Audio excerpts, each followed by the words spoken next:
Alléluia. Alors, nous allons passer à nos témoignages. Tu as un témoignage, le Seigneur t'a fait du bien. C'est le moment pour toi de venir le partager avec son peuple. Le Seigneur t'a fait du bien tout au long de la semaine. On acclame le Seigneur pour notre sœur Elisabeth.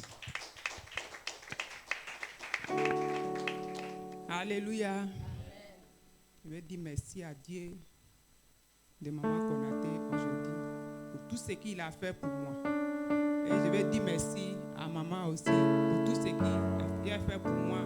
Elle nous permet qu'on puisse prendre un micro pour donner un témoignage. C'est une grande chose pour nous. Je vais lui dire merci. Alléluia. Je suis dans la joie ce matin et ce soir pour dire merci à Dieu pour tout ce qu'il a fait pour moi.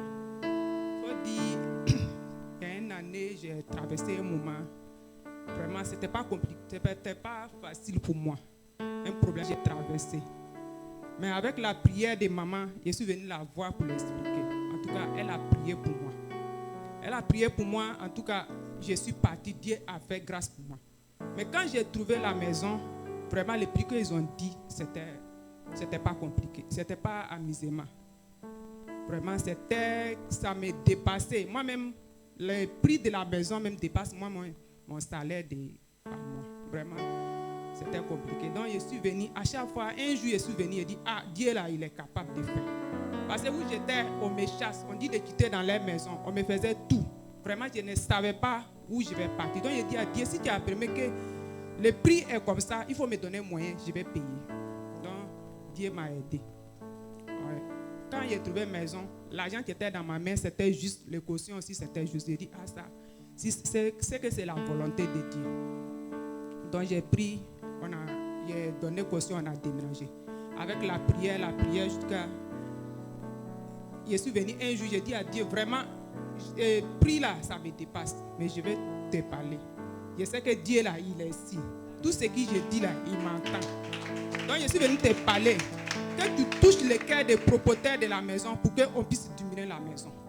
S'ils ont pu diminuer la maison pour venir le prix que je peux payer, moi je vais venir te donner un mois de salaire de maison. Et Dieu a fait pour moi. C'est pourquoi je suis là ce soir pour dire merci à Dieu. Et je l'ai obéi aussi. Donc c'est pour dire merci à Dieu, pour dire à chacun de nous ici. Si on vient ici, là, ce n'est pas cadeau. Dieu, là, il est ici. Tout ce qu'on vient, on demande ici, là. Dieu, en tout cas, il nous exauce et il nous entend. C'est pourquoi ce soir, c'est mon témoignage qui est là. Pour dire merci à notre maman aussi, qui prie pour nous toujours, maman. Je dis merci beaucoup.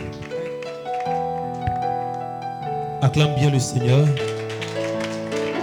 Alléluia. Alléluia. C'est un grand témoignage, c'est un puissant témoignage. Quelque part, je pourrais dire, jusqu'à présent, vous n'avez encore rien demandé au Seigneur. Demandez en fait que votre joie soit parfaite. Et je pense que par sa demande, aujourd'hui, elle est heureuse, elle est épanouie. Je veux qu'on acclame très fort encore le Dieu de notre mère qui exauce. Alléluia. Il faut prendre Dieu au mot. Alléluia. Et elle a mis Dieu à l'épreuve et Dieu s'est manifesté. Alors, après elle, je crois que l'ancien veut rendre témoignage. Alléluia, on acclame le Seigneur. J'ai vu sa main levée. On acclame le Seigneur pour l'ancien.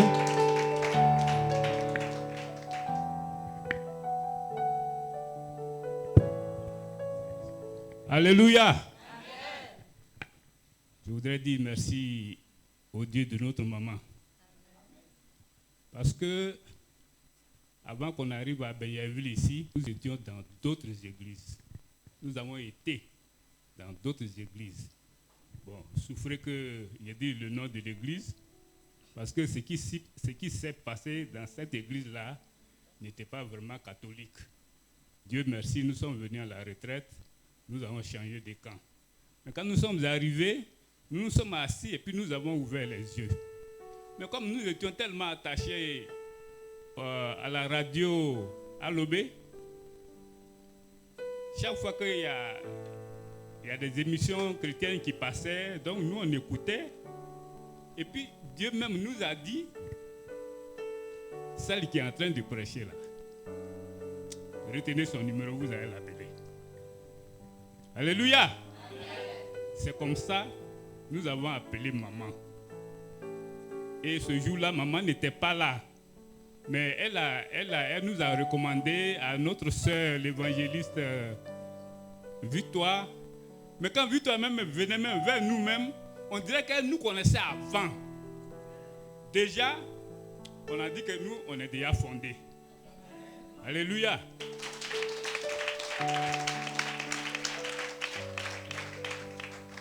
Parce que si tu vas dans une maison et quelqu'un sort de la maison, il te regarde, il ne sourit pas, mon ami, il faut faire très attention. Donc c'est comme ça, elle venait, son sourire même, j'ai dit non, on est arrivé à la maison. Mais ce qui me fait plus plaisir, c'est que depuis ce temps, dont j'ai parlé à Eloka, lorsque l'église s'est dispersée, on n'a plus jamais, comment on appelle ce qu'on est en train de faire actuellement? Non. Hein? Non, ce n'est pas la louange. C'est-à-dire le moment que nous observons actuellement, le temps de jeûne, ça faisait très longtemps. On n'en a pas parlé. Parce que on cherchait d'abord où descendre avant de parler de ça. Et puis Dieu merci, quand maman m'a appelé, elle dit, ah, ancien, vraiment ça fait un bon moment, on ne te voit pas. J'ai dit, maman, j'avais dit non. Le Seigneur m'a mis à cœur que tu viennes. Il faut venir. Et puis je suis venu. Mais le Seigneur nous a fait du bien. Parce qu'il nous a donné la force nécessaire pour pouvoir tenir jusqu'au bout.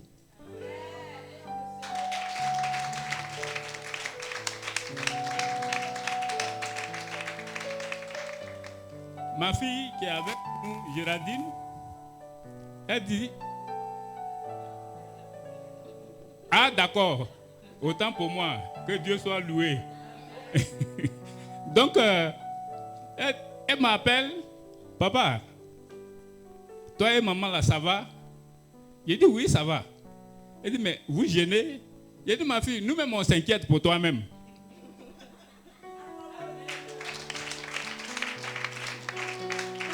Nous-mêmes là, on est de plein pied dedans jusqu'à la fin.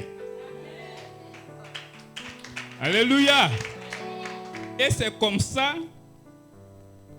Matin encore, elle m'a appelé. Elle dit, c'est comment? Ça tient. Ça tient très bien même.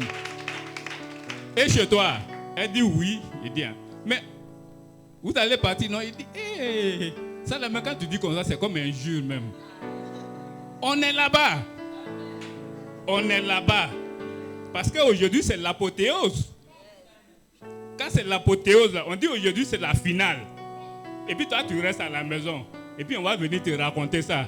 Tu vas dire, hé. Là, ça c'est un Goliath aussi qui est passé par là. Alors, on ne voulait pas que Goliath la passe par nous. Vraiment, j'ai dit merci au Dieu de notre maman. Que son grand nom soit loué. Acclame bien le Seigneur.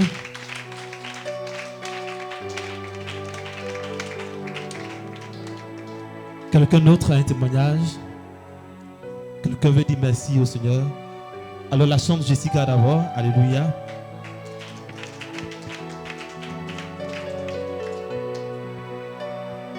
Alléluia. Est-ce qu'on peut encore acclamer le Seigneur pour la vie de notre mère?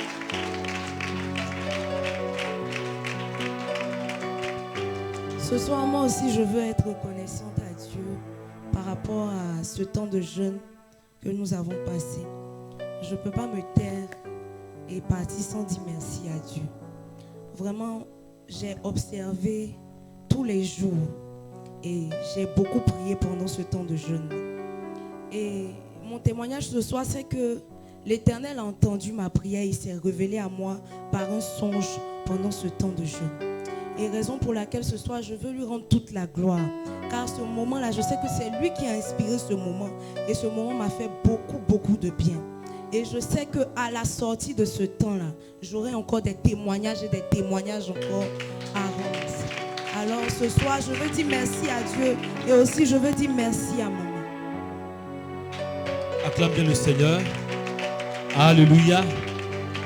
Alors, la marraine veut rendre témoignage. On acclame le Seigneur pendant qu'elle arrive pour son témoignage. Acclame bien le Seigneur pour la vie de la marraine. Alléluia. Gloire à Jésus. Dieu est bon. Dis la permutation. La permutation. Ça n'aura pas lieu. Ça n'aura pas lieu. C'était la première prédication du thème de la permutation que maman a donné la fois passée.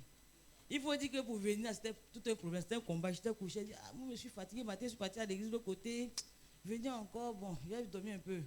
Mais c'est comme une fois qu'il me dit, va, lève-toi.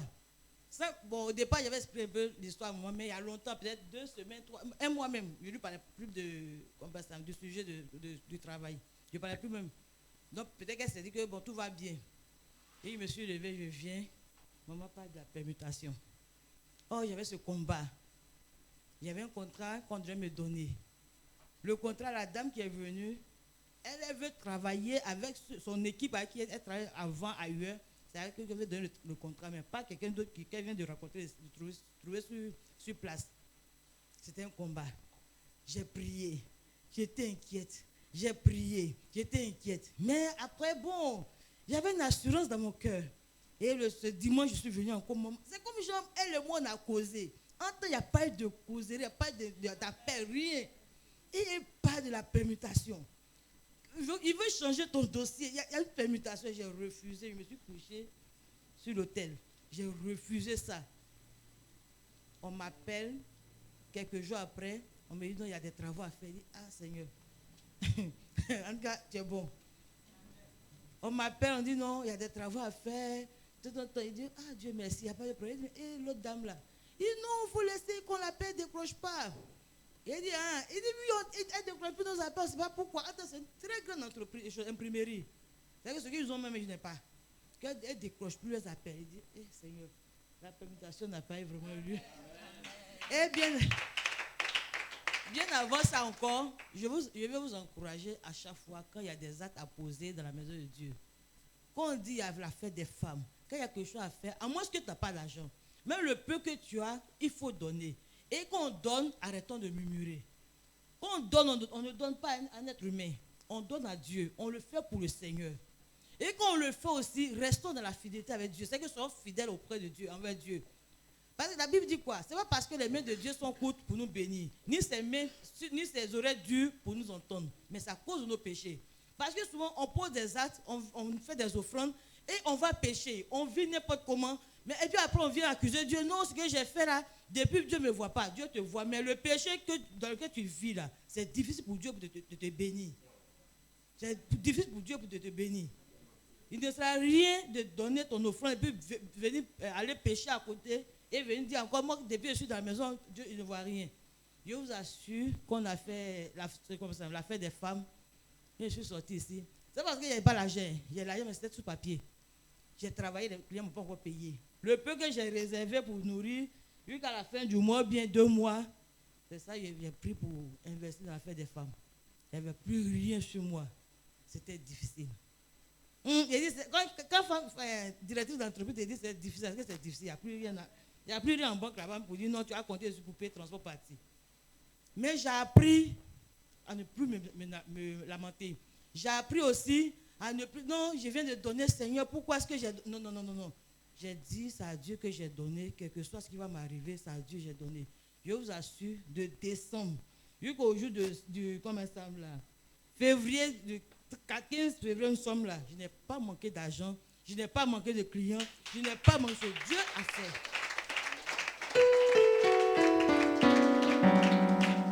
Dieu a fait. Dieu a fait. C'est là même les clients, ils ne m'attendaient pas eux. C'est là même Dieu les suscite même pour les envoyer. Donc c'est pour vous encourager. Quand il y a quelque chose à faire dans la main de Dieu, ne regardez pas que c'est un autre humain que vous donnez, c'est à Dieu que nous donnons. Donc c'est pour vous exhorter, nous rendons mon témoignage des bienfaits de Dieu. Acclame bien le Seigneur. Alléluia. Quelqu'un d'autre a un témoignage? Quelqu'un d'autre a un témoignage? Alors élevons la voix et bénissons encore le nom du Seigneur pour tous ses bienfaits dans la vie de chacun d'entre nous, pour tous ces témoignages de reconnaissance. Bénissons le nom de Jésus. Éternel Père, ce soir encore nous voulons te rendre toute la gloire et tout honneur. Nous te célébrons, toi le Père pourvoyeur, toi qui exauces, Papa, chacun de tes enfants. Ce soir encore nous voulons te dire merci parce que Père, tu as fait du bien à ton peuple. Tu as entendu les cris de tes enfants et tu as essuyé, Père, leurs larmes, Seigneur. Ce soir encore nous bénissons, Papa, ton nom. Oh Père, pour ce peuple ici rassemblé. Merci pour la vie de notre mère, l'ange de la maison, qui ne fait qu'intercéder, Papa, pour chacun d'entre nous. Et merci, Père, parce que tu entends, Papa, ces prières. Que gloire, honneur, louange et élévation, Papa, te reviennent, Papa, au nom puissant de Jésus-Christ de Nazareth. Amen. Est-ce que quelqu'un est en prière? Élève la voix et adore Dieu.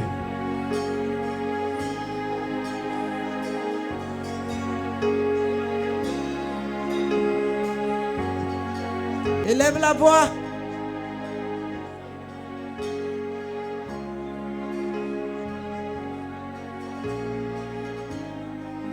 Qu'est-ce qu'il représente pour toi? Avec un cœur ouvert ce soir, adore le roi des rois.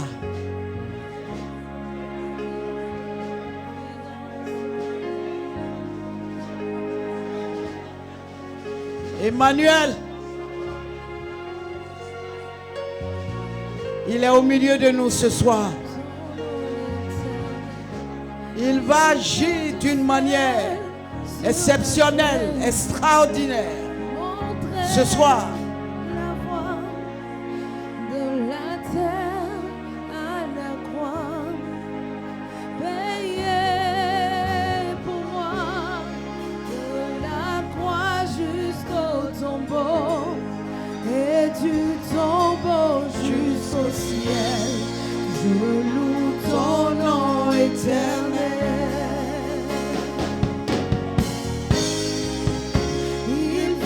Du ciel sur la terre, montrer la voie de la terre à la croix, payer pour moi de la croix jusqu'au tombeau et du tombeau jusqu'au ciel, je loue ton nom éternel. Il vient du ciel sur la terre, montrer la voie de la terre à la croix, payer pour moi de la croix jusqu'au tombeau et du tombeau jusqu'au ciel, je loue ton nom éternel.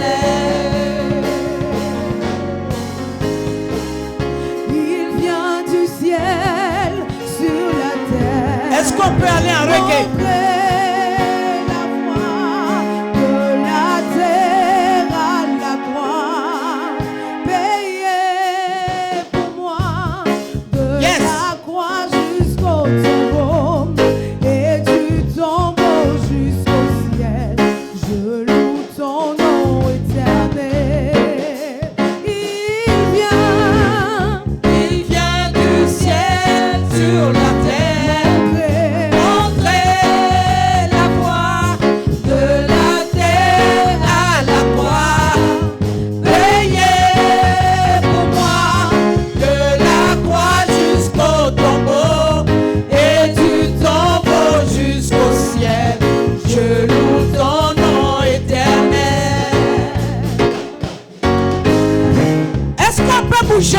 Ton nom éternel. Seigneur, je pousse tes cris de victoire là où tu es. Quelle joie tu vis en moi.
Acclame le vivant, assis sur un trône élevé.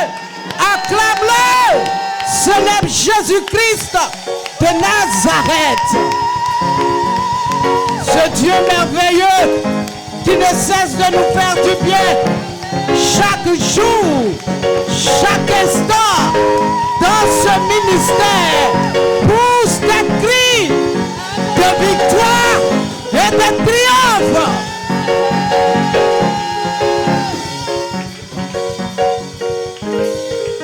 Alléluia. Alléluia. Alléluia. Ah, regarde ton voisin et dis-lui tu es au bon endroit. Alléluia. Gloire à Jésus. On sort d'un moment de jeûne. Alléluia. Et puis Dieu nous envoie un messager. Non des moindres. Alléluia. Il ne vient pas de Makori. Alléluia. Il n'est pas quitté à Benjerville ici. Quelqu'un dit Amen. Il ne vient pas de Boaké ni de Bassam. Alléluia. Dis à quelqu'un, Dieu t'aime. Alléluia. Alors le messager que Dieu nous a envoyé ce soir, Amen, pour nous apporter la bonne nouvelle, pour nous apporter un message qui va dénouer des situations dans notre vie. Alléluia. Bien-aimé dans le Seigneur, il vient du Gabon, de Libreville. Clame le Seigneur. Ceux qui ne sont pas venus ont eu tort de rester à la maison. Acclame le Seigneur. J'aime pas ton acclamation. Nous sommes venus célébrer Dieu. Amen. Gloire à Jésus. Les absents ont toujours tort. Quelqu'un dit Amen bien. Alléluia. Il a un grand message à nous communiquer. Ce soir, je veux que tu sois vraiment attentif. Parce que nous avons jeûné, nous avons prié, on s'est retrouvés ici. Alléluia. Et puis bon, aujourd'hui, alléluia, tu ne t'attendais pas à voir un messager qui va quitter quelque part pour venir. C'est comme ça que Dieu travaille. Alors tu dois prendre ta part ce soir. Gloire à Dieu. Alors, nous allons recevoir à l'hôtel ici, alléluia, le révérend Sanon Gédéon, qui vient de l'église charismatique, le trône de la grâce. Pendant que tu célèbres et que tu acclames le roi des rois, il vient maintenant à l'hôtel pour apporter la bonne nouvelle de ce soir.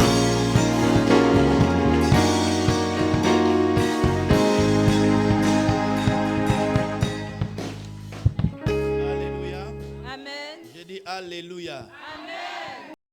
Ton amen fait pitié. Donne un amen bien. Amen. Tu es béni. Amen. Je suis très honoré. Amen. J'avais déjà entendu parler de la servante de Dieu. C'est aujourd'hui que je me rends compte que le verset biblique, quand Job a dit « Mes oreilles avaient entendu parler de toi, mais maintenant mes yeux t'ont vu. » C'est maintenant que ce verset est réel. Alléluia. Une servante de Dieu charismatique, qui aime le Seigneur, courageuse, déterminée.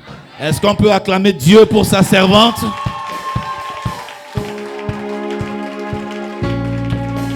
Alléluia. Tu es béni. J'ai dit tu es béni. Parce que je ne vais pas être long, mais le petit message que je vais te donner, ça vient du trône de la grâce.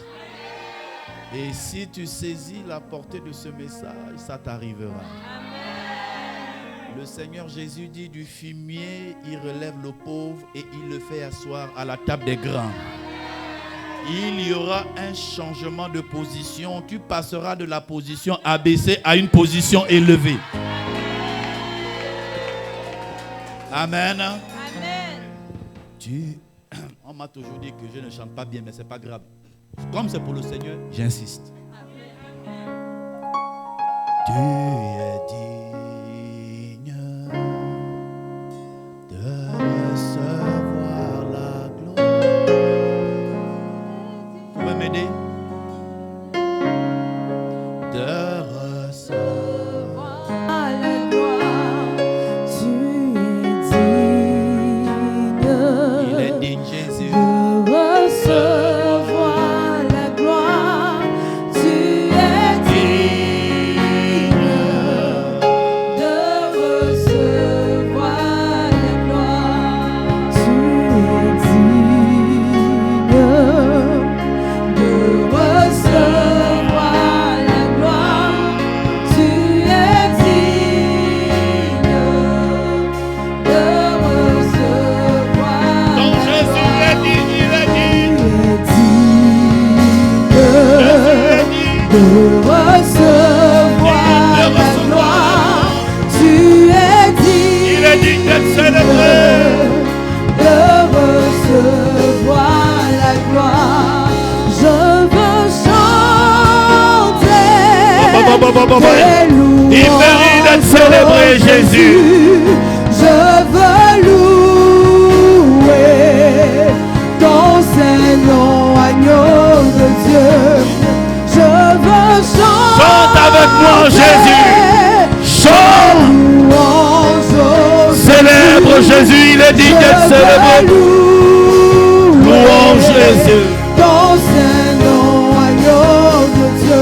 Tu es digne, tu es digne. De recevoir la gloire, tu es digne. Jésus, tu es digne. De recevoir la gloire, Je veux te célébrer.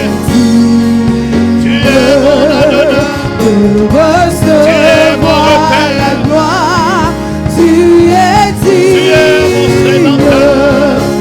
De recevoir la gloire, je veux chanter tes louanges, oh Jésus. Je veux louer ton Saint-Nom, agneau de Dieu. Le Dieu que j'adore est là. Il est là parmi nous. Il agit puissamment. Pour la gloire de Dieu. Lève tes deux mains vers le Seigneur. De Dieu est là. Adore-le Il de est tout là ton cœur. parmi nous. Il agit puissamment pour la gloire de Dieu. Il y aura un toucher ce soir. L'Esprit de Dieu. L'Esprit est de là. Dieu va descendre et va toucher Il quelqu'un est ce là matin. parmi nous. L'Esprit de Dieu est vivant. Il agit puissamment. Il te touche ce matin. Pour la gloire de Dieu. Oh oui, viens. Pendant que tu lui demandes de venir, Oh oui, viens. il va se poser sur quelqu'un ce matin. Oh oui, Oui, viens. Nous avons besoin de toi. Oh oui, viens. Oh oui, viens. Oh oui, viens. Nous avons besoin de toi. Ne dis plus un seul mot. Pendant que tes deux mains sont levées, le Seigneur te visite. Un souffle nouveau. Un second toucher est en train de venir vers toi. Il y a un aveugle à qui on a amené l'aveugle vers le Seigneur. Le Seigneur a touché l'aveugle et il pose la question à l'aveugle, est-ce que tu vois? Il dit, je vois, mais je vois des hommes comme des arbres. Comment Jésus peut toucher quelqu'un? Celui qui a ressuscité les morts. Celui qui a levé les paralytiques. Comment il peut toucher quelqu'un et la personne ne voit pas? Parce que c'était le premier touché. Mais ce soir, il y aura un second touché. Le premier touché, tu ne vois pas clair dans ta vie. Le premier touché, les problèmes sont encore là. Le premier touché, tu as encore des difficultés, des épreuves. Le loyer, tu as du mal à payer, à envoyer les enfants à l'école, à manger. Souvent, à prendre ta vie en main. Les problèmes sont encore là. Mais la Bible dit, lorsqu'il a touché l'aveugle la seconde fois, l'aveugle dit, je vois distinctement. Mais je veux dire à quelqu'un qu'il y a un touché. Pendant que tes mains sont levées, il y a un second touché. Tu vas le sentir. Pas quelqu'un qui va te toucher, mais le Saint-Esprit de là où tu es. Il parcourt les rangées. Il vient vers toi. Il te touche. Un souffle nouveau. Un souffle nouveau. Qui va emporter tous tes soucis. Qui va emporter tous tes problèmes. Qui va emporter toutes tes maladies. Il est là.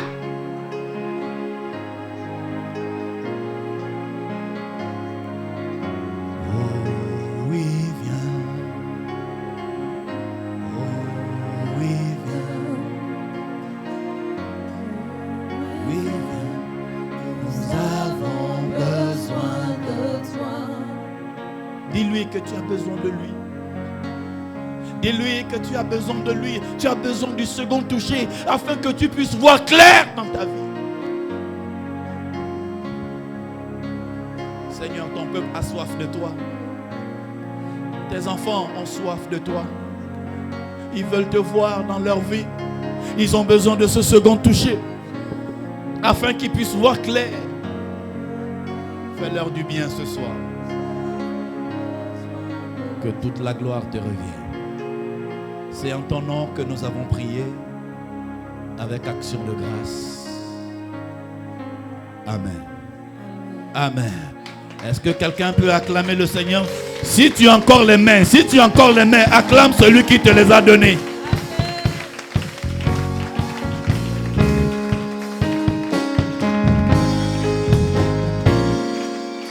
Amen. Assieds-toi sur la tête de tes ennemis. C'est très bien. Alléluia. Vous êtes bénis. J'ai dit, vous êtes bénis. Écoutez-moi bien. Vous savez que c'est différent. Celui qui dort dans une chambre ventilée n'a pas les mêmes rêves que celui qui dort dans une chambre climatisée. Ils n'ont pas les mêmes rêves. C'est-à-dire que le fréon qui est en train de te taper pendant que tu écoutes la parole, ta destinée va s'accomplir. J'ai dit, ta destinée va s'accomplir. Alléluia. Amen. Vous êtes bénis et je suis particulièrement heureux de venir ici avec une bonne nouvelle. Dis à celui qui est avec toi une bonne nouvelle. Dis à, touche la personne, dis une bonne nouvelle. Te sera transmise ce soir. Au nom de Jésus. Alléluia. Je ne suis pas venu seul, je suis venu avec une servante de Dieu. Et elle est en même temps femme d'affaires. Elle vient du Gabon aussi. La servante de Dieu, Shanice. Est-ce qu'on peut acclamer le Seigneur pour sa vie? Alléluia. Amen.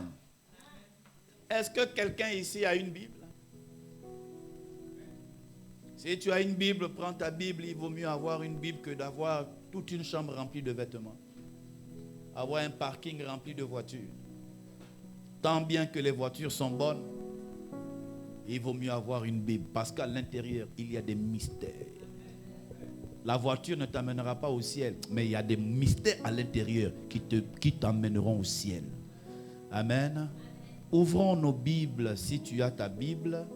On va lire la parole du Seigneur parce que Dieu ne fait rien sans sa parole. Tout ce que Dieu doit faire dans la vie de quelqu'un, maman, il envoie d'abord sa parole. Alors, le message que Dieu m'a donné pour vous, on va se tenir debout et on va lire la parole du Seigneur dans 2 Samuel. 2 quoi? 2 Samuel. Samuel, je vois des gens qui sont en train de regarder la Bible. Samuel et après Matthieu. Après Matthieu, c'est Samuel. Ah, c'est pas là-bas? Ah, d'accord. Okay. Ah. Matthieu est où? Ah, c'est après Ruth, donc dans le Nouveau Testament, n'est-ce pas? Ah, d'accord. Dans le Nouveau Testament. Ah, c'est ancien. Donc, ok, ils sont anciens, d'accord. Parce que je vois les gens sont déjà en train d'aller vers Apocalypse là-bas. Reviens en arrière par la grâce du Seigneur. 2 Samuel, le chapitre. Vous y êtes? Si quelqu'un qui est à côté n'a pas trouvé, aide la personne. 2 Samuel, le chapitre 9.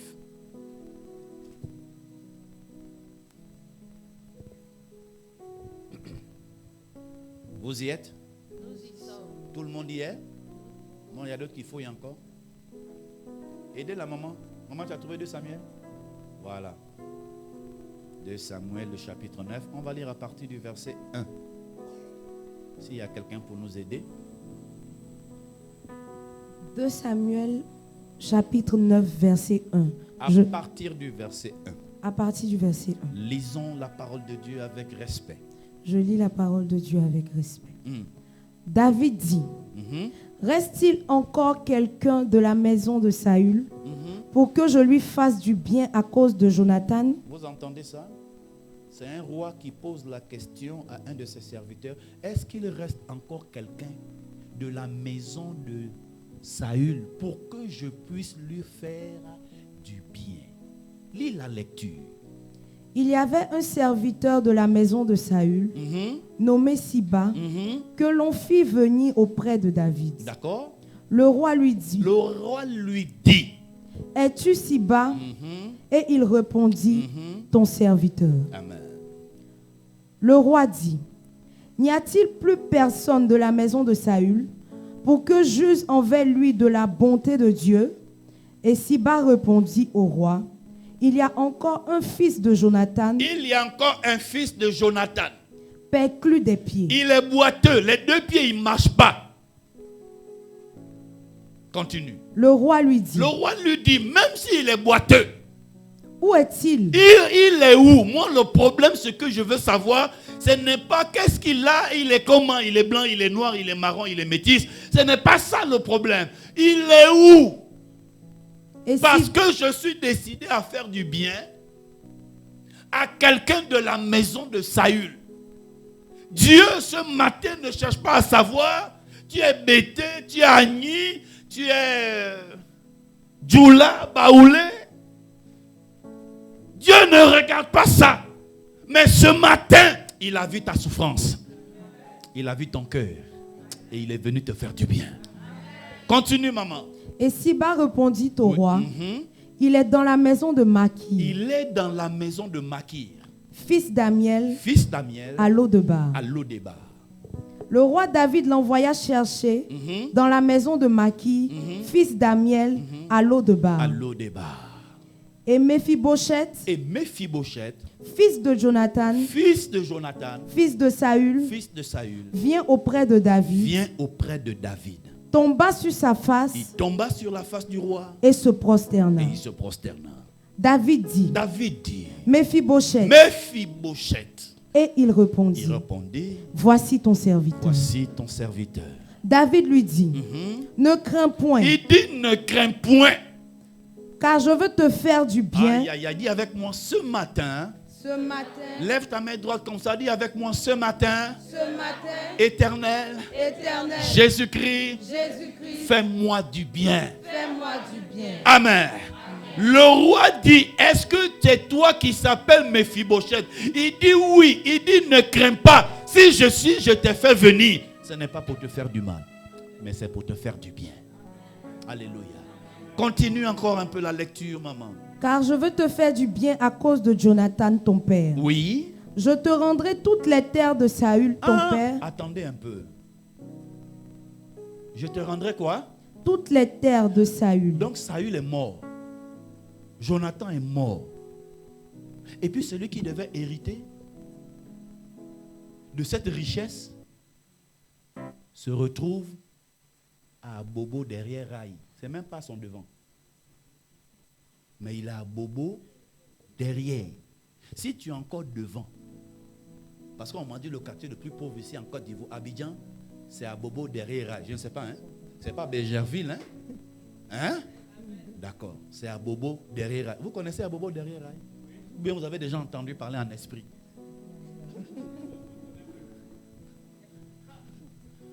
Donc, quelqu'un qui se retrouve à bobo derrière rail, alors qu'il allait hériter des biens de son père, il se retrouve dans un lieu lugubre. Et du jour au lendemain, le roi lui dit, c'est fini, ne pleure plus. Ce que tes parents avaient laissé. Lis la lecture. Je te rendrai toutes les terres de Saül, Oui, ton père, et tu mangeras toujours à ma table. Moi derrière rail. Et puis un matin, tu te retrouves à la présidence devant Alassane Ouattara. Est-ce que quelqu'un comprend ce qui va lui arriver? Non, sans que tu ne crois pas. Quand tu as trop duré dans les choses bizarres, tu ne crois même plus qu'un jour. Le psaume 112 déclare que lorsqu'on libéra les captifs, on était comme ceux qui font un rêve. Il y a des gens qui vont être bénis cette année et ils auront l'impression qu'ils sont en train de rêver. Mais ce n'est pas rêve, c'est la réalité. Parce que le Dieu de Maman Konaté n'est pas un Dieu qui échoue. Oh, est-ce qu'il y a des gens ici? Termine la lecture, maman. Verset 8. Oui. Il se prosterna et dit, Il se prosterna et dit, qu'est ton serviteur pour que tu regardes un chien mort tel que moi? Le roi appela Siba, Oui. serviteur de Saül, Oui. et lui dit, je donne au fils de ton maître tout ce qui appartient à Saül Wow. et à toute sa maison. Wow. Tu cultiveras pour lui les terres, toi, tes fils et tes serviteurs. Ça veut dire que du jour au lendemain, non seulement on te donne des terres, mais on te donne des serviteurs qui vont venir travailler et toi tu es assis et puis on t'amène l'argent. Est-ce que tu vois ça? Enfin, peut-être que ce n'est pas de toi que je parle. Est-ce que tu vois ça? Ah, maintenant c'est de toi. Tout à l'heure, ce n'était pas ça. Alléluia. Les chrétiens sont trop spirituels. Descendez dans vos corps. On n'est pas descendez dans vos corps. Vous êtes déjà en esprit. Descendez. Alléluia. Amen, amen. Maman, lis la lecture et termine et je vais te bénir. Et tu feras les récoltes afin que le fils de ton maître Afin que le fils de ton maître ait du pain à ait manger. du pain à manger. Je vais dire à quelqu'un, il ne te manquera plus jamais à manger dans ta maison. Continue. Et Méphibosheth, Oui. fils de ton maître, mangera toujours à ma table. Il insiste, il mangera toujours à ma table. Continue. Or, Siba avait 15 fils et 20 serviteurs. Verset 11. Verset 11. Il dit au roi, Il dit au roi, ton serviteur fera tout ce que le roi, mon seigneur, ordonne à son serviteur. Et Méphibosheth mangea à la table de David. il reprend encore. Et Méphibosheth, Mangea à la tu vas table de dire David. ton nom. Sano, Youssouf, Gédéon mange à la table du roi. Mets ton nom et tu dis, tu mangeras à la table du roi. Oh, dis ton nom bien. Je mange à la table des rois. Je ne mange plus à la table des pauvres. Mais je mange à la table des rois. Je mange à la table des gens qui sont élevés. Continue, maman, et termine. Et Méphibosheth mangea à la table du roi, comme l'un des fils du roi. Est-ce que c'est un fils du roi? Est-ce qu'actuellement là, il était fils du roi?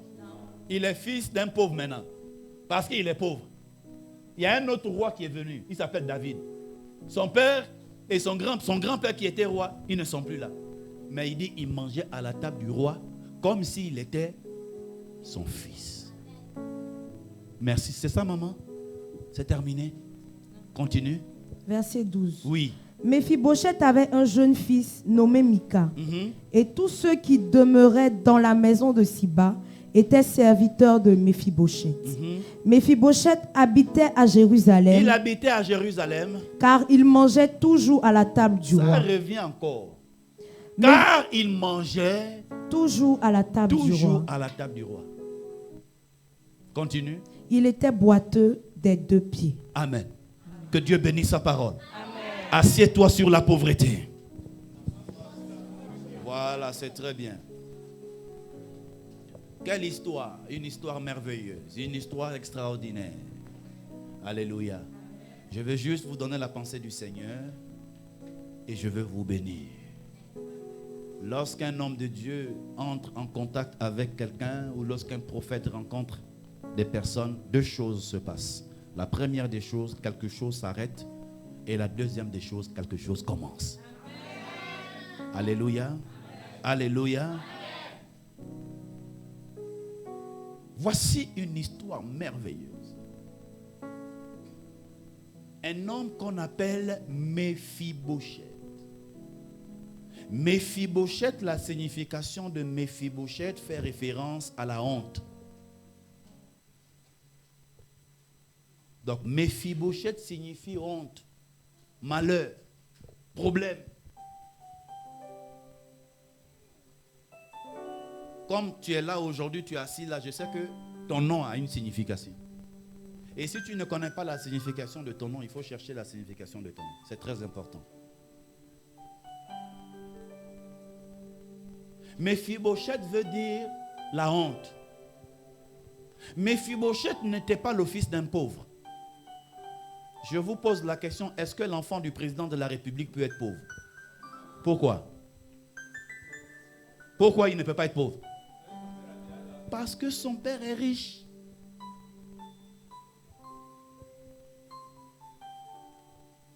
Si l'enfant d'un président de la République ne peut pas être pauvre, Agé chapitre 2, le verset 8 déclare, l'or et l'argent appartiennent à qui?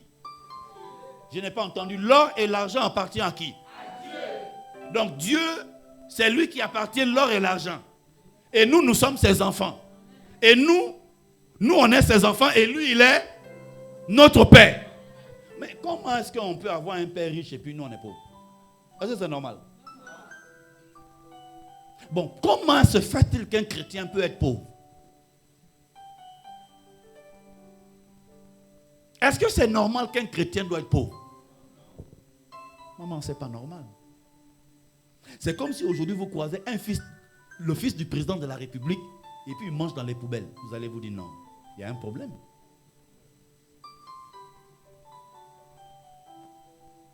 Éphésiens chapitre 1, le verset 2 déclare, je vous ai béni de toutes sortes de bénédictions spirituelles dans les lieux célestes en Christ Jésus.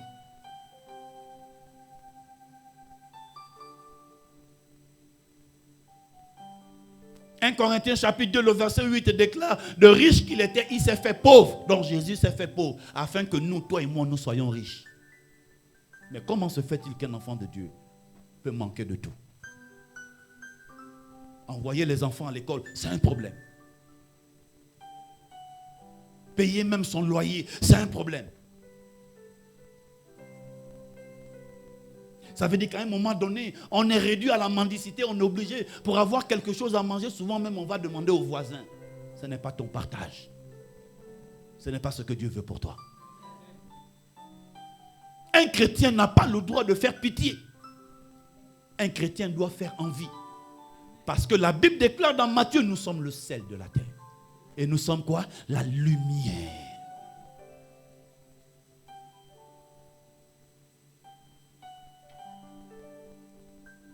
Alléluia. Alors Méphibosheth était l'enfant de, comment il s'appelle? Jonathan. Et Jonathan était le fils du premier roi d'Israël qu'on appelle Saül. Alors, Dieu a donné l'onction à qui? Pour devenir roi d'Israël? Saül. Et quand Saül a commencé à régner, il a commencé à travailler pour Dieu. Mais Dieu va lui donner une mission et il ne va pas accomplir la mission comme Dieu voulait. Et Dieu va enlever la royauté sur sa tête. Et il va le donner à quelqu'un d'autre qu'on appelle David. Mais comment ça va se passer? David, le père de David s'appelait Isaïe. Et il avait 8 fils. Dis avec moi 8. Comme le chiffre de l'amour. Je vois tes yeux briller là. Hier, si maman pouvait te voir, tu étais hier en esprit.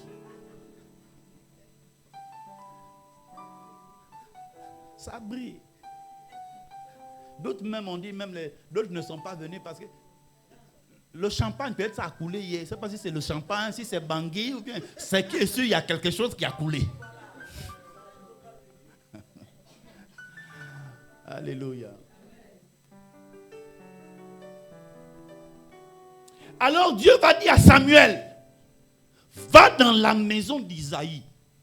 Et dans cette maison-là, il y a un monsieur qu'on appelle Isaïe, il a 8 fils. À l'intérieur de ses enfants, il y a un que j'ai choisi pour devenir le futur roi d'Israël. Quand il va arriver dans la maison d'Isaïe, Isaïe avait déjà été informé qu'un prophète arrive pour venir choisir le futur roi. Alors il va appeler tous ses enfants, Shama, Eliab, Abinadab, et j'en passe. Mais ils vont oublier une personne, David. Ça veut dire que Isaïe croyait en tous ses enfants, sauf en David. Ton père peut ne pas croire en toi. Ta mère peut ne pas croire en toi. Ce n'est même pas ça le problème. Mais toi-même, crois en toi. On peut ne pas t'aimer. Ne cherche pas l'amour. Cherche à être avec le Seigneur.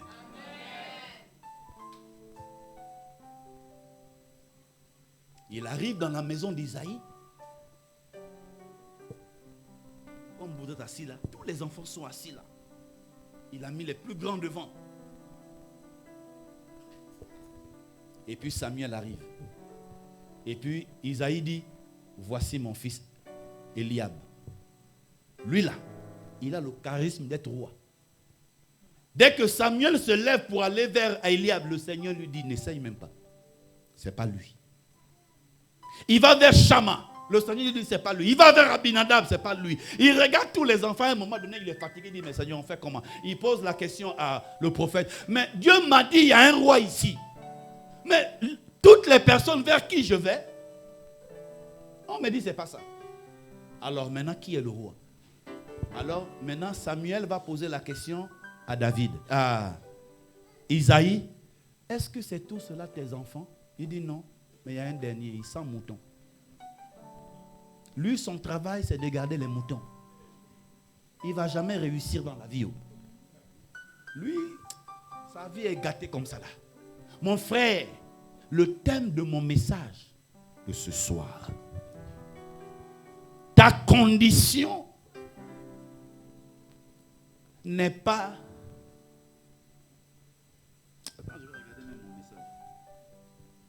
Ta condition n'est pas ta conclusion. Tu peux traverser aujourd'hui des problèmes, des difficultés, mais ce n'est pas comme ça que tu vas finir. Les gens ont déjà dit que ta vie, tu ne vaux rien, tu ne fais rien, tu ne sais rien, tu n'iras loin. Les gens ont déjà déclaré que tu vas échouer. Mais il y a un Dieu qui se lève et qui va te faire asseoir à la table des grands.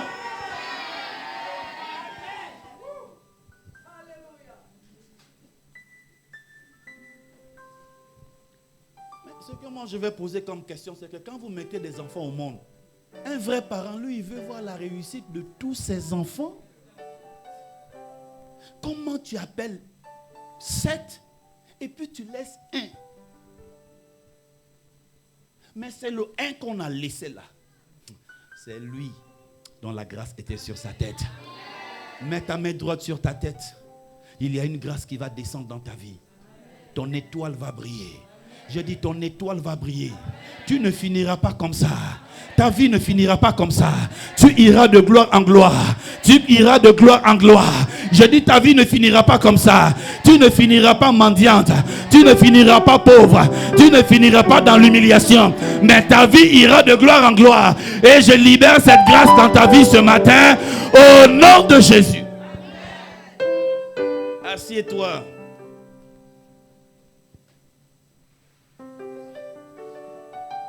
Est-ce que c'est tous tes enfants qui sont là? Il dit non, mais il y a un dernier. Il dit bon, même si tu estimes qu'il ne va pas réussir dans la vie, fais-le quand même venir. Ils sont allés chercher David. Et quand Samuel a vu David, il dit lève-toi. Le Seigneur, le Saint-Esprit, le Seigneur lui dit lève-toi, car c'est lui. Celui qui va réussir là, Dieu ne regarde pas sa beauté. Dieu ne regarde pas ses vêtements. C'est toi et moi qui regardons aux habits que les gens portent. La meilleure façon de savoir que telle personne est pauvre, c'est quoi? C'est son habit, c'est son accoutrement. Vrai ou faux? Mais il paraît qu'il y a un adage qui dit l'habit ne fait pas le moine. Mais comment reconnaît-on un moine?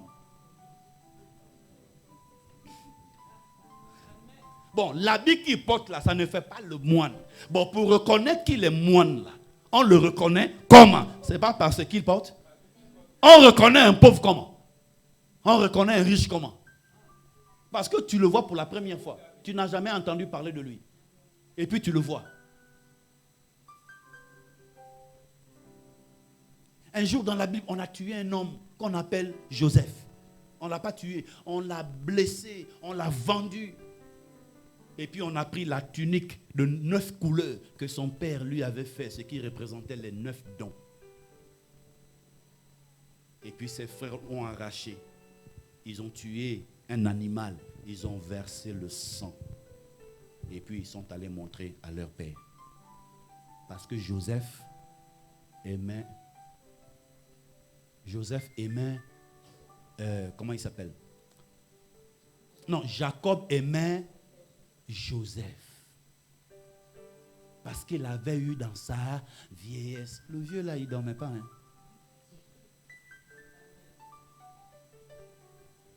Alléluia. J'ai dit encore Alléluia. Amen. Quand on est allé le chercher net, il dit c'est lui, lève-toi. C'est celui que j'ai choisi. Et puis les frères se retournent. Je me pose la question de savoir comment les frères regardaient David. Et puis ils sont certainement en train de se regarder entre eux les frères. Donc celui qu'on avait méprisé là, c'est lui qui va être notre patron. C'est difficile, hein? David vient ici. La Bible dit, Samuel prit la corne d'huile. Il le oignit. Ce que j'ai aimé, c'est que la Bible dit, il le oignit au milieu de ses frères. Et l'Esprit de l'Éternel se saisit de lui aujourd'hui et dans la suite. Tu ne vas pas réussir. Tu ne vas pas réussir ailleurs. Tu ne vas pas être célébré ailleurs. Tu ne vas pas être élevé ailleurs. Mais là où on t'a humilié, là où on ne t'a pas reconnu, là où on n'a pas cru en toi, c'est là où le Seigneur va t'élever. J'ai dit, c'est là où le Seigneur va t'élever, au milieu de tes frères.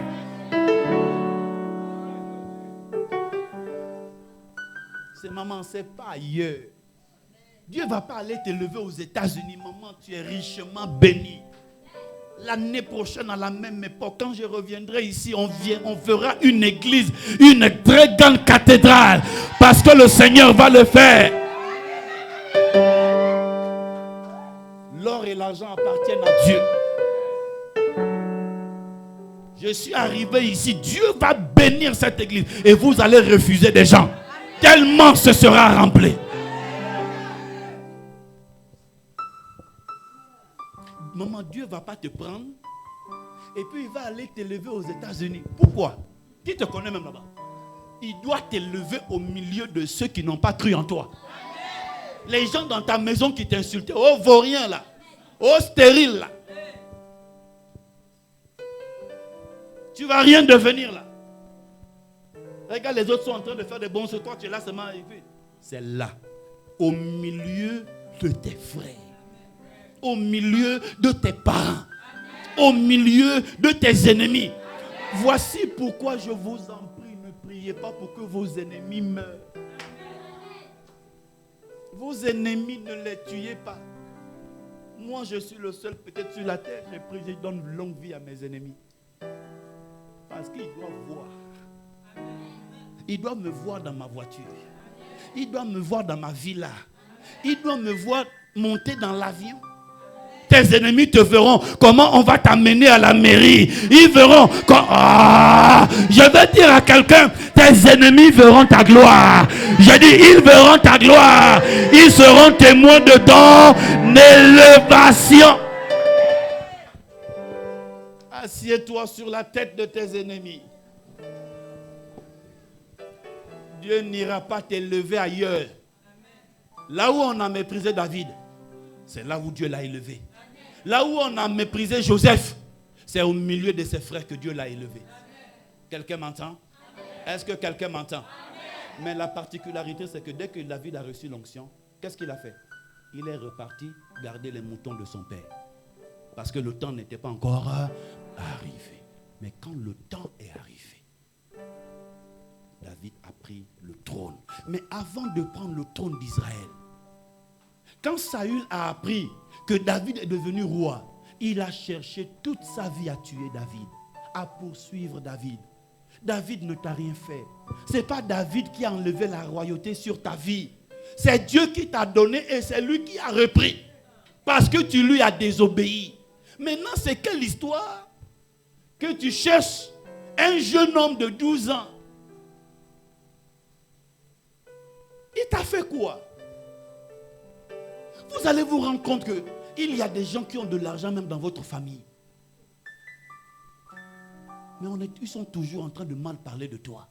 Toi-même, tu es en haut, tu as l'argent. Tu cherches quoi avec moi qui suis en bas? Parce que tu as quelque chose. Je dis parce que tu as quelque chose que toi tu ne sais pas. Je suis venu réveiller cela. Je suis venu réveiller cela. Je réveille ton étoile qui dormait. Je réveille ton étoile qui dormait. Je réveille ton étoile. Je réveille ton étoile. Si ton étoile demain, si ils adorment, je réveille cela. Et je déclare que ton étoile brillera. Tu brilleras au milieu de tes frères. Tu brilleras au milieu de tes ennemis.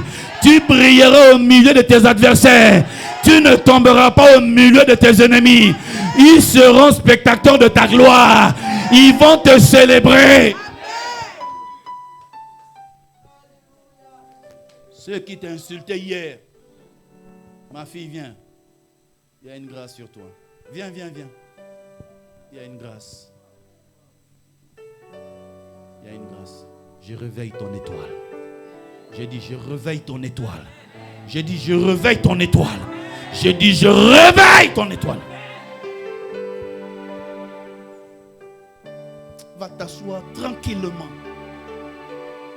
Et là où on t'a humilié, on entendra parler de toi. Moi, je ne vous prêche pas des choses que je n'ai pas vécues. Assieds-toi. Je suis un témoignage vivant. Mon père était musulman et j'ai grandi dans une famille musulmane. Donc, c'est un ancien musulman qui vous prêche Jésus. Hier, je prêchais Allah. Maintenant, aujourd'hui, c'est Jésus. Et puis, j'avais 14 ans. Mon père avait 25 enfants. Et moi, je suis le 20e. Et mon père était commerçant. Il vendait des habits, des vêtements. Et mon père voulait que je sois commerçant comme lui. Mais moi, j'avais la rage. Je voulais aller à l'école. Je voulais étudier. Mais lui, il voulait que je sois commerçant comme lui. C'est toi qui es commerçant. Il faut vendre habits. C'est ta destinée. Est-ce que c'est ma destinée? Oui. Pourquoi vous voulez mettre les gens dans vos trucs? Toi, tu vends tomates au marché. Maintenant, l'enfant va à l'école. Tu dis, faut pas aller à l'école, il faut vendre tomates. Est-ce que ce n'est pas la sorcellerie spirituelle? Est-ce que ce n'est pas la sorcellerie déguisée? Envoie l'enfant à l'école. C'est le même enfant là qui va te soutenir demain. Alors je dis à papa, je ne peux pas vendre les habits, je vais aller à l'école. Il dit, sors. Voilà comment un jeune enfant de 14 ans, je me retrouve dans la rue. Je me retrouve abandonné. Mes frères m'ont abandonné. Mes soeurs m'ont abandonné. Mon père m'a abandonné. Ma mère m'a abandonné. Si vous m'abandonnez que j'ai 17 ans, 18 ans, je suis au moins adulte. Mais un enfant de 14 ans, il va où? Si la main de Dieu n'est pas sur cet enfant, il va devenir drogué, il va devenir braqueur, il va devenir voyou. Mais pendant que je me suis retrouvé dehors, la main de l'Éternel était sur moi. Parce qu'il savait que voici mon instrument qui va prêcher l'évangile.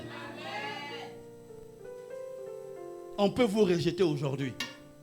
Mais les mêmes personnes qui vous rejettent, demain, ils auront besoin de toi. J'ai dit, ils auront besoin de toi. Alors je me suis retrouvé dans la rue. Je dormais dans les vieilles maisons abandonnées. Je dormais dans les garages. Tu as les parents qui ont maison et puis tu te retrouves dans les garages. Qu'est-ce que j'ai fait à Dieu? Je me retrouvais maintenant dans les rues, dans les feux rouges en train de mendier 100 francs, 50 francs pour manger. Et le jour où on ne me donnait pas à manger, ce que j'avais l'habitude de voir à la télévision, j'ai vécu ça de mes yeux. C'est dans les poubelles que j'allais manger. Quelqu'un qui a papa, qui a maman, qui a des frères qui travaillent, qui peuvent au moins te dire, mon frère, il y a quelque chose à manger, viens, on va partager. Quand tu as un problème, tu veux partager ça avec qui, si ce n'est pas tes frères? Mais même ceux qui doivent te soutenir t'abandonnent. Quand tu es appelé à être grand, on va te piétiner, on va te rabaisser, on va t'humilier, mais ta fin sera glorieuse. J'ai dit, ta fin sera glorieuse. Saül a poursuivi David. Mais aujourd'hui où je vous parle, la même personne qui mangeait dans les poubelles, qui dormait dans des vieilles voitures, aujourd'hui je prêche l'évangile. Mais non seulement le fait que je prêche l'évangile, aujourd'hui Dieu m'a béni et je suis directeur de société. Les mêmes qui m'ont abandonné, c'est moi qui leur fais du bien aujourd'hui.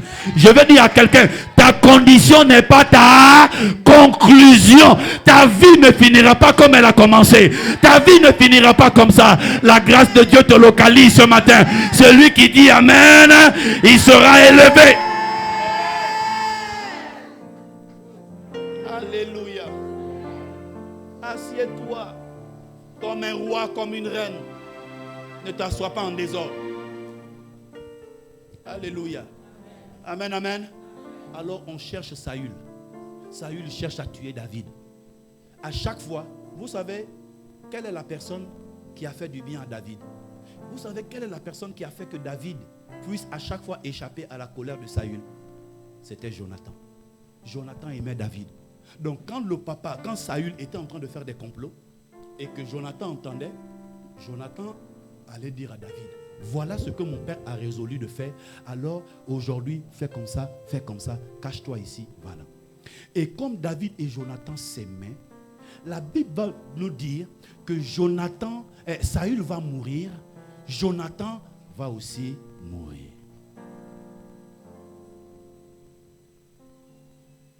Mais quand vous allez vous rendre compte que Mephibosheth n'est pas né paralytique. La Bible dit qu'il avait 5 ans lorsque ses parents sont morts. Mephibosheth, dont on parle, il avait 5 ans. Il est né normal. Il avait ses 2 pieds, ses 2 mains, tout, il était normal. Mais il avait une nounou. Vous connaissez nounou, non? Au Abidjan, on les appelle comme ceux que... Il y a même un film nounou. Hein? Voilà. Pas nounou qui va prendre femme de...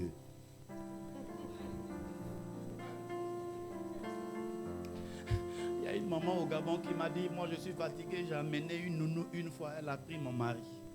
Donc cette fois-ci, quand elle fait triage de nounou là, elle regarde la nounou, faut te tourner, si elle a des formes, il faut amener même quelqu'un qui est comme ça là. Quand il va voir,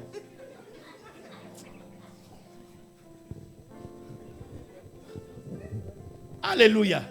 Ce n'est pas une question de dire que je vais amener femme vilaine, femme comme ci, femme comme ça, femme boiteuse. Mon frère, un jour, elle sera en train de passer en pagne et puis il va voir. Et puis tu vas voir quelque chose dedans. Est-ce que quelqu'un m'entend? Alléluia.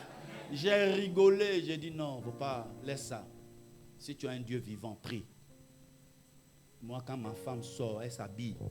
Quand elle s'habille, pour aller au travail. Et puis je suis là. Je fais comme si je dors. J'ai un œil fermé. Je suis en crocodile. Un œil fermé, un œil ouvert. Et puis je vois elle prendre telle tenue. Après, je dis, mais tu vas voir qui? Elle dit non, tu m'habilles. Mais tu es jolie, comme ça là tu vas où? Elle dit je vais au travail. Dès qu'elle sort de la maison nette, je me lève. Les brocos sautent.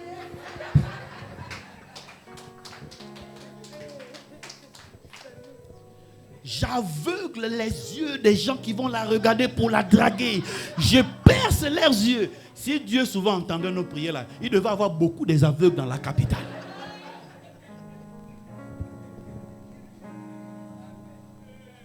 Alléluia. Alléluia. Alors Saül va mourir. Et la nounou, quand elle a entendu que Saül, Jonathan sont morts, elle a pris le petit enfant qui avait 5 ans et puis elle a commencé à courir, elle fuyait. Et en fuyant, le petit enfant, avec la peur, le petit enfant est tombé. Et quand il est tombé, c'est à partir de là qu'il a perdu ses jambes. Voici pourquoi on dit que Méphibosheth était perclus, donc boiteux des 2 pieds. Mais il n'est pas né boiteux, c'est un accident. Mais quand ses parents vont mourir, il va se retrouver dans un endroit qu'on appelle à Lodébar. Lodébar, c'est un lieu de néant. Lodébar, c'est un lieu de manque. Lodébar, c'est un lieu où il y a la boue. Lodébar, c'est un lieu de rejet. C'est un lieu de misère. C'est un lieu de pauvreté. C'est un lieu où il n'y a rien. Lodébar peut signifier aussi une saison de tempête, une saison difficile. Un enfant qui devait hériter des choses de son père, il se retrouve dans un quartier précaire. Il avait été oublié. Il avait été abandonné. Le petit enfant de 5 ans a grandi. Il est devenu un homme. Mais il se retrouvait où? À Bobo derrière Aïe. Même pas devant. Si au moins on dit à Bobo devant Raï, c'est bon. Mais jusqu'à son derrière là-bas, au fin fond. Ça veut dire que même ceux qui viennent pour faire du bien là, tellement ils ne peuvent pas arriver à toi. Eux, ils vont bénir ceux qui sont devant. Mais toi qui es derrière, on ne peut pas arriver vers toi.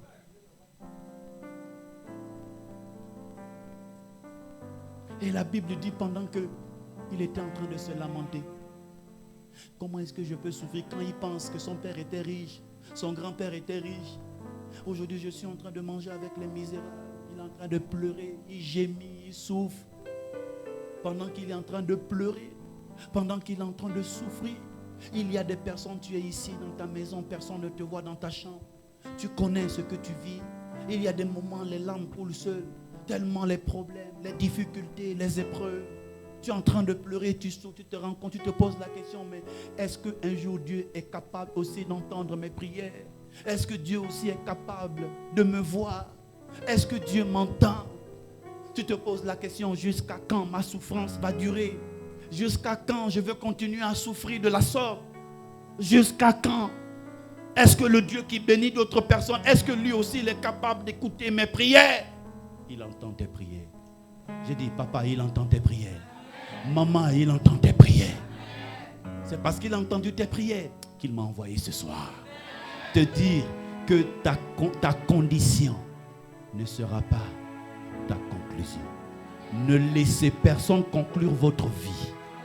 Ne laissez personne vous dire que c'est terminé. Tant que Dieu n'a pas dit que c'est fini, le combat continue. Mais la Bible dit que nous sommes plus que vainqueurs. Quand on dit que vous êtes plus que vainqueurs, ce n'est pas un chant. Ce n'est pas des slogans. C'est la vérité. Je vous dis parce qu'il m'a sorti de là. Même si tu veux ne pas croire, même moi, je te prête ma foi pour croire. Parce que ce Dieu qui m'a fait, moi, qui m'a élevé, il t'élèvera. Ce Dieu qui m'a élevé au milieu de mes frères, il le fera pour toi. Méphibosheth est en train de dire, est-ce qu'un jour Dieu entendra mes prières? Et voilà comment, quand David est venu, il est devenu roi. Et David n'est pas inconscient. Mais David est reconnaissant. Je vais vous donner un conseil. Écoutez-moi bien. Si tu es là aujourd'hui, c'est peut-être parce que il y a une tante, il y a un oncle, il y a un frère, Je ne sais pas, il y a peut-être un ami, une camarade qui a fait en sorte que tu deviennes là où tu es aujourd'hui. Quand hier, ça allait très mal, la personne t'a aidé. Mais aujourd'hui, même quand tu croises cette personne, tu dis même plus bonjour à cette personne. Il faut être reconnaissant. La reconnaissance vous propulse, mais l'ingratitude vous diminue. Ne soyez pas ingrat, soyez reconnaissant. Même si c'est ta tante qui t'a fait du bien et que en te faisant du bien, elle t'a fait du mal. Elle donnait plus à ses enfants et puis toi tu étais maltraité dans cette maison. Mais tu mangeais quand même sa nourriture. Tu étais quand même dans sa maison. Même si elle t'a maltraité, même si elle a fait quoi, c'est que toi tu appelles maltraitance là, peut-être que c'est une formation pour Dieu. Ne vois pas ça comme ça. Soyez reconnaissant. Si tu n'es pas reconnaissant vis-à-vis des hommes qui t'ont fait du bien, tu ne pourras jamais être reconnaissant à Dieu que tu ne vois pas. Si tu es là et que quelqu'un t'a fait du bien, tu ne prends même plus de ses nouvelles. Quand tu sors d'ici là, il faut aller la saluer. Il faut aller faire du bien. Quelle est la personne qui est ici là? Et puis tu as un problème avec ton père ou avec ta mère, tu es là. Tu es en palabre avec ton père ou ta mère, tu es là. Tu es en discorde. Vous ne vous entendez pas. Tu es là. Me dit l'Esprit de Dieu.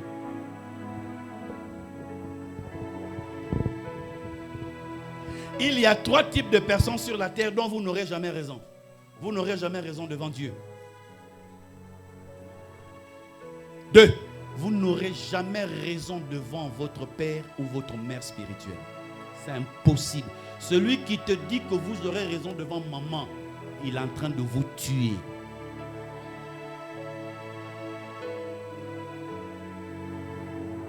Ton père spirituel, quand vous regardez Moïse, qui était le grand frère de Moïse? Comment il s'appelait? Aaron. Et puis sa grande sœur, comment elle s'appelait? Myriam. Mais spirituellement, Moïse était leur père spirituel. Et un matin, Moïse descend de la montagne et puis il dit, Dieu m'a dit de ne pas épouser les femmes étrangères. Ok, on comprend. Et puis un matin, Moïse descend et puis il épouse une femme étrangère. Myriam a commencé à tempêter, merci. Mais c'est quoi ça avec Aaron? Mais qu'est-ce que ça veut dire?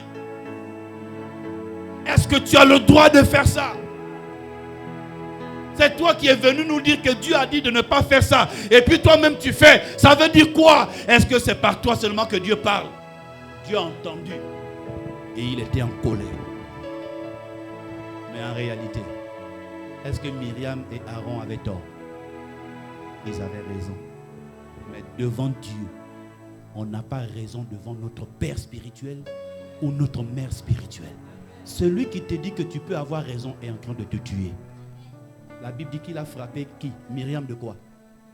De la lèpre. Et c'était Moïse qui était encore obligé d'aller prier Dieu, intercéder. Mais Aaron n'a pas été épargné. Lui aussi, il a pris sa part. Mais parce qu'il était sacrificateur de l'Éternel. La troisième personne pour qui vous n'aurez jamais raison. Vous n'aurez jamais raison devant la maman qui t'a mise au monde. Celle qui t'a accouché. Tu n'auras jamais raison. Ton père, même s'il est comment, il boit. Même s'il est comment, il reste ton père. Celui qui te dit, un camarade qui te dit que tu peux avoir raison devant ton père et ta mère, il est en train de te tuer. La Bible dit que celui qui maudit son père et sa mère sera puni de mort.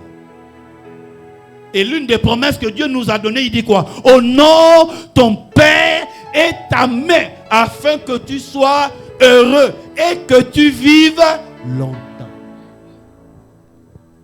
Le jour où tu manques de respect à tes parents, tu t'es détruit. Écoutez-moi bien. Si je suis sorti de mon message, c'est parce que Dieu veut parler à quelqu'un. Tu es là.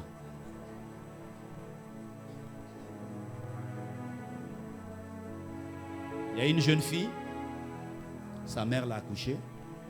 Comme c'était une jeune fille, elle faisait la vie. Sa mère l'a mise au monde. Et qu'est-ce qui va se passer? La fille est venue prendre l'enfant, elle a donné, elle est allée jeter l'enfant à sa grand-mère. La grand-mère s'est occupée de l'enfant et la fille était en train de faire la vie. La fille est devenue grande, elle a commencé à travailler et Dieu a commencé à lui donner beaucoup d'argent à cette fille. Mais elle avait dans son cœur la haine de sa mère parce que sa mère ne l'a pas élevée. Écoutez-moi bien. Quand je dis que tu es là et que tu as un problème avec tes parents, le papa ou la maman, peut-être même que ta mère est décédée ou ta mère n'est plus avec ton père, mais ton père a pris une femme. Même si elle est moins âgée que toi, c'est ta mère. Ton père n'est plus avec ta mère et il est allé chercher une jeune fille. Et tu n'es pas content, tu manques de respect à cette fille. C'est ta mère. Dès lors, ton père l'a prise, elle devient automatiquement ta mère. Si tu la manques de respect, tu as manqué de respect à ton père. La jeune fille a grandi, elle a commencé à avoir de l'argent. Mais elle avait la haine. À chaque fois qu'elle croisait sa mère dans la voiture, elle croise sa mère, elle passe. Elle ne veut pas sentir sa mère. Parce que pour elle, sa mère l'a abandonnée. Maman t'a abandonné, mais maman n'a pas tort.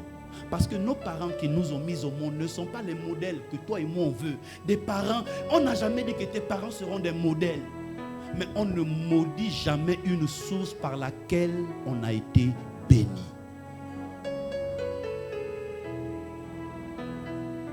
Récemment, je suis arrivé en Côte d'Ivoire il y a 2 ans. Parce que je viens tout le temps, chaque année, peut-être 1 fois ou 2 fois. Et puis, j'allais prêcher à Keikwa. Et puis, il y a 2 hommes de Dieu qui m'ont dit, non, on va t'accompagner. Et ils sont venus pendant que j'étais en train de prêcher. Et puis, le Seigneur me sort de ce message, comme je suis en train de faire. Et puis, l'un des 2 hommes de Dieu qui m'ont accompagné, il y avait un qui est en conflit avec sa mère. Il a coupé les ponts avec sa mère. Tu es homme de Dieu, tu es pasteur, mais tu ne comprends pas ces mystères. Alors, quelqu'un qui est venu d'ailleurs veut faire du bien à cet homme de Dieu. Parce que rien ne marchait dans sa vie. Il est prophète, tout était bloqué. Quand j'ai sorti ce message, quand on a pris le yango ensemble, il était derrière, triste. Il ne peut pas me parler. Il est allé dire à l'homme de Dieu ce que l'homme de Dieu a dit là. Parce que je suis rentré dans les détails. Quand il a entendu ça, il a été bouleversé. Il dit, mais donc je suis dans l'erreur. Je croyais que ce que je faisais, j'avais raison. Non! Tu n'as pas raison devant papa. Tu n'as pas raison devant maman. Mon père m'a chassé de la maison, mais je ne lui ai jamais manqué de respect. Vous savez comment les musulmans éduquent leurs enfants? Tu ne peux pas regarder ton père dans les yeux. Mon papa aimait le tonic indien. Ça existe ici? Tonic impérial. Je ne sais pas. Tonic, une boisson un peu comme le Sprite. Mon papa aimait ça. Et puis il aimait le pain frais. Pendant que je vais faire ma mendicité à gauche, à droite. Il m'a chassé. Je vais faire ma mendicité à gauche, à droite. Quand je finis, j'ai 200, 300. Je paye ça. Et puis je lui payais un pain. Ou 2 pains en fonction des moyens que j'ai eu. Craquant. Et puis je viens, je lui donne, il est content, il me dit, assieds-toi. On cause. Tous les gens qui viennent dans la boutique, il dit, tu as vu mon fils, tu as vu mon fils. Il est fier, il dit, tu as vu mon fils. Moi je me dis, au moins il va me dire un jour, regagne la maison. Non. On tourne. De 10, de peut-être 15 heures jusqu'à 20h, 21h. Quand même tu es obligé de dire, mon papa, je suis en train de partir. Il dit que le Seigneur, que Dieu t'accompagne. Tu manges mon jus, tu bois mon jus et puis tu manges mon pain. Tu ne peux pas me demander de rentrer à la maison. Tous les jours, je faisais ça. L'homme de Dieu, il a pris un cadeau. Il a acheté, il est venu me voir. J'ai prié dessus. Il est allé voir sa mère. Il s'est mis à genoux. Il dit, maman, je te demande pardon. La maman aussi s'est levée, elle a pleuré. Elle a béni son fils. Aujourd'hui où je vous parle, tout est ouvert. Le ciel est ouvert. Si tu as honte de moi, j'aurai honte de toi. Si tu as un problème avec ta mère, avec ton père, tu es là. Dieu me dit, tu es là. Aussi longtemps que ça restera comme ça, le ciel est fermé. Rien ne marchera. Tu peux aujourd'hui avoir un semblant, ça marche un peu, ça va. Mais un jour, la Bible dit, la lumière s'éteindra au milieu de la nuit. C'est au moment où tu as le plus besoin. Maman, ils sont en train de dire, mais il a bien commencé, il est en train de finir. Il est en train de faire un jeu mal là. Ils sont en train de se dire, mais l'homme de Dieu avait bien commencé là, mais il nous a refroidis. Alléluia. Je vais passer dessus. Tu sais que tu es dans cette condition. Cherche à rencontrer maman. Elle va prier pour toi. Et tu iras voir tes parents. Et leur demander pardon. Si maman, la personne que tu as offensé, papa ou maman, l'un des deux n'est plus là. Mais il y a un parent qui remplace papa ou maman. La jeune fille qui a commencé à avoir de l'argent là, la maman est tombée malade. Sa mère qui l'a mise au monde est tombée malade. Elle n'est jamais allée à l'hôpital jusqu'à ce qu'elle est morte. À cause de quoi? La colère, la haine. Parce que sa fille est allée la jeter. La grand-mère, elle a acheté une maison à sa grand-mère qu'il a élevée. Voiture. Et puis chaque mois, elle donnait bon pied à sa grand-mère. Mais sa mère, rien. Jusqu'à ce qu'un jour, de façon extraordinaire, elle a attrapé une maladie mystique. Elle est allée partout. Chez les pygmées, chez les tradis praticiens, chez les marabouts, partout elle est partie. Dans des grands hôpitaux, aux États-Unis, en Suisse. Rien. Malade. Et puis un jour, pendant que j'étais là, elle est venue me voir en entretien. Et pendant que j'étais en train de parler avec elle, elle m'explique. Et puis je lui ai posé la question de savoir, quelles sont tes relations avec ton père ou avec ta mère? Elle baisse la tête. Elle dit, ma mère est décédée. Et elle a commencé à m'expliquer. J'ai dit, c'est par là que viennent tes problèmes. Cette maladie, va appeler un archevêque. Va chercher un archibishop. Va même au Vatican. Cette maladie ne partira jamais. Est-ce qu'on peut acclamer le Seigneur?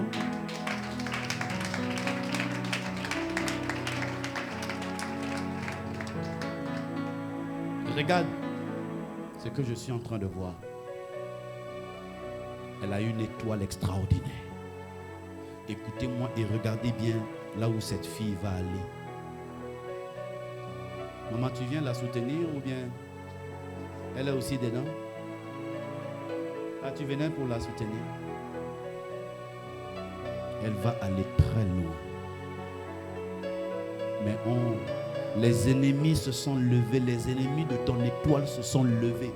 Oui, peut-être que la situation que tu es en train de traverser aujourd'hui, ça te fait mal. Et tu sais qu'en réalité, tu as raison. Quand tu expliques, sur 99,99, on va dire, tu as raison.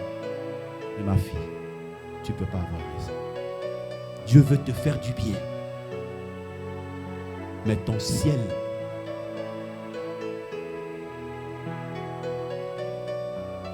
va chez ta mère.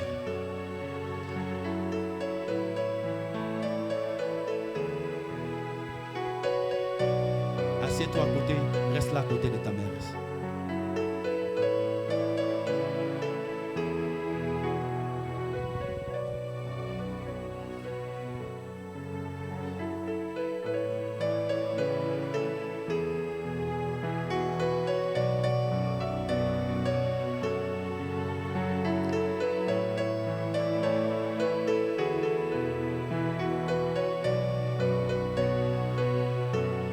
Ce que je suis en train de voir, elle a une étoile forte.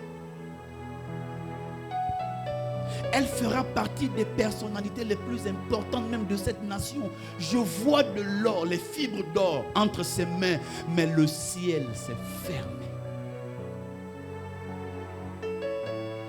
Tant qu'elle ne sorte pas de là, mais Dieu va te faire du bien. Peut-être même que c'est pour elle que je suis venu.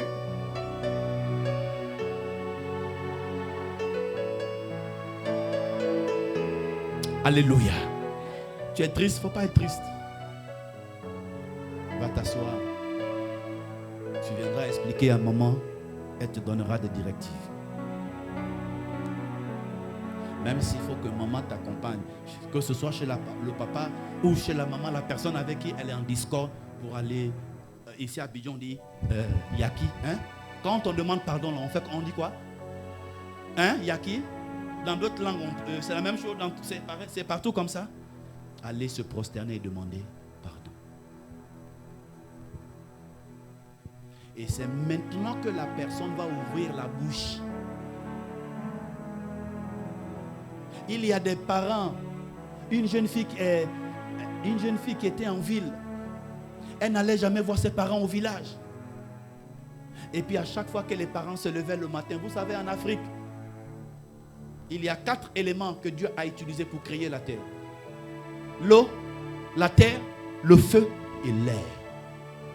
Et l'un des éléments que les parents utilisent, ils connaissent les principes de la terre. À chaque fois que la maman se levait avec le papa, il se levait le matin sans se brosser, sans aller se doucher. Il prenait de l'eau, il mettait dans la bouche. Et puis il parle, il verse. C'est terminé.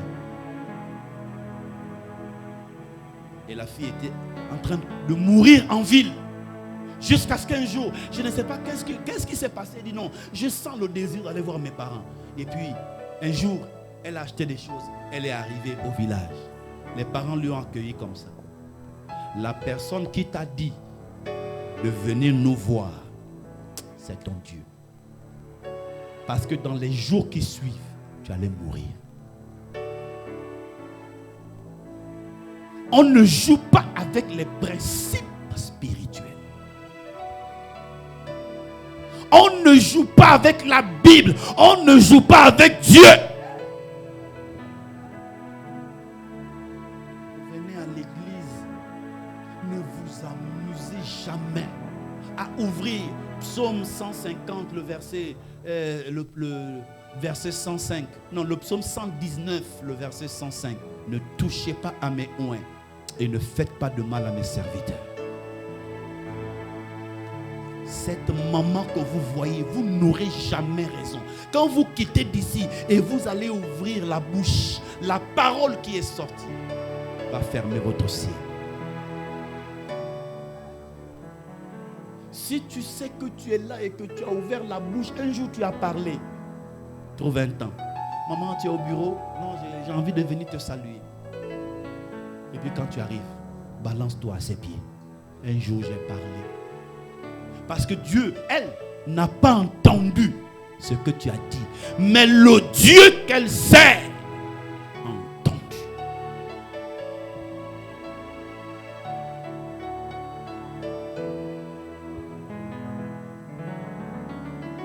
Tu dis, maman, dis seulement un seul mot. Me voici. Un jour, j'étais dans la colère ou je ne sais pas quoi et puis j'ai parlé. Je viens te demander pardon. Maman va prier. Comme Moïse a prié pour Aaron et la lèpre est partie. Aujourd'hui, la lèpre, elle n'est plus physique, mais elle peut être spirituelle. Attention. Je pense que j'ai dit ce que je devais dire. Je n'ai pas terminé l'autre message, mais je vais te bénir ce matin.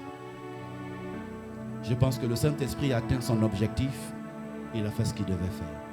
Mephibosheth, de là où il était, on est allé le chercher. Et il est venu auprès du roi. Et quand il est venu auprès du roi, le roi lui dit, ne crains rien.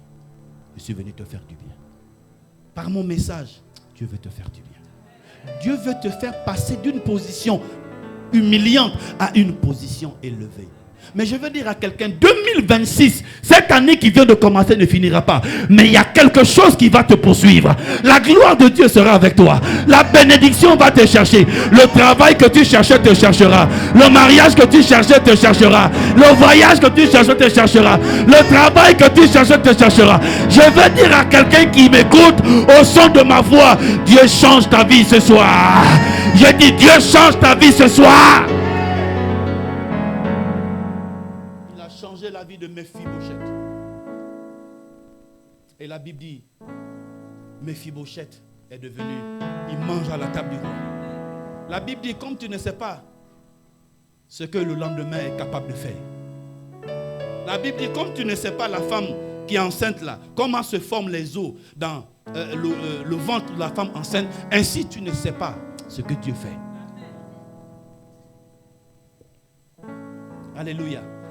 Les 3 prochains mois qui arrivent, il y a des rencontres que vous allez faire. Il y a des choses. Vous allez rencontrer des gens qui vont te dire, mais je te cherchais. Dieu me met à cœur de te bénir. J'ai dit, ça va t'arriver. J'ai dit, ça va t'arriver. Le Dieu de Maman Konaté te fera du bien. Oh, je n'entends pas ton amen. Tu as besoin d'argent pour faire le commerce, pour faire les affaires. Tu vas rencontrer des gens qui ont de l'argent. Des gens qui vont mettre de l'argent dans ton affaire. J'ai dit, ils vont mettre de l'argent dans ton affaire. Ils vont te dire, Dieu me met à cœur de te bénir. Dieu va le faire. Ne t'inquiète plus. J'ai dit, ne t'inquiète plus. Alléluia. J'ai dit encore, alléluia. J'ai dit encore, alléluia. J'ai dit, tu ne mourras pas locataire. J'ai dit, tu ne mourras pas locataire. Dieu te donnera des maisons en Côte d'Ivoire. Dieu te donnera de voyager. Dieu te donnera d'être une femme d'affaires. Un homme d'affaires. J'ai dit, la pauvreté ne sera plus ton partage. Je maudis la pauvreté dans ta vie.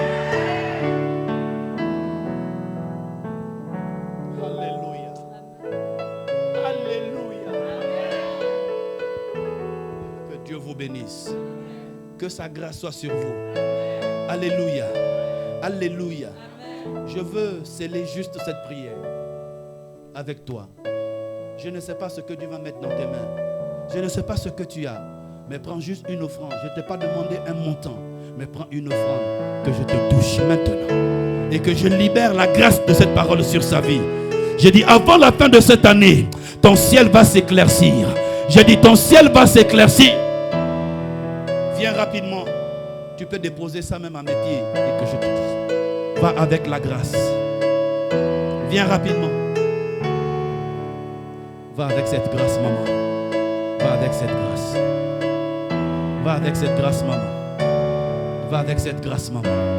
Que le Seigneur te localise et que ton étoile brille. Que ton étoile brille. Que ton étoile brille. Sois élevé au milieu de tes frères.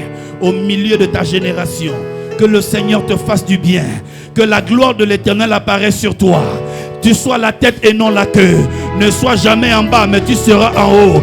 Que l'Éternel se souvienne de toi, comme il s'est souvenu de Anne. Que l'Éternel se souvienne de toi, qu'il te fasse du bien, qu'il te fasse voir sa gloire.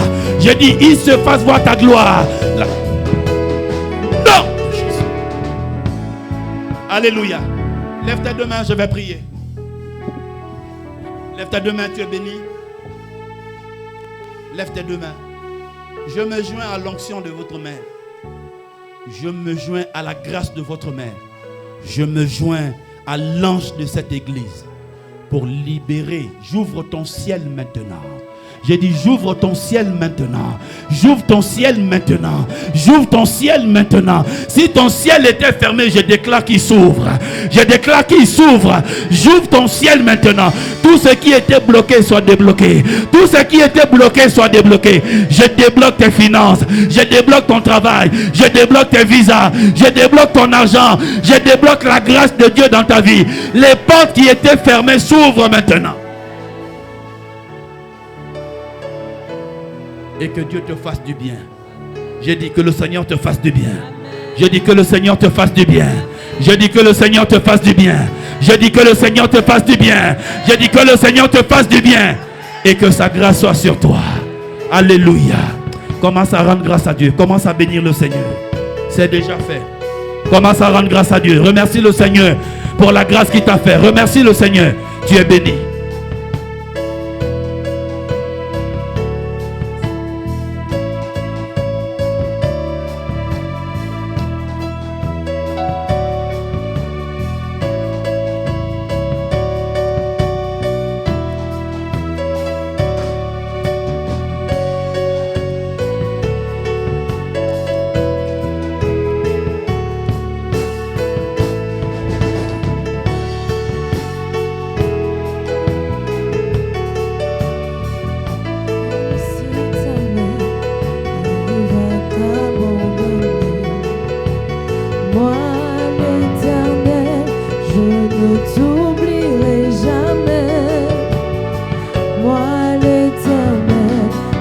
ne t'oublie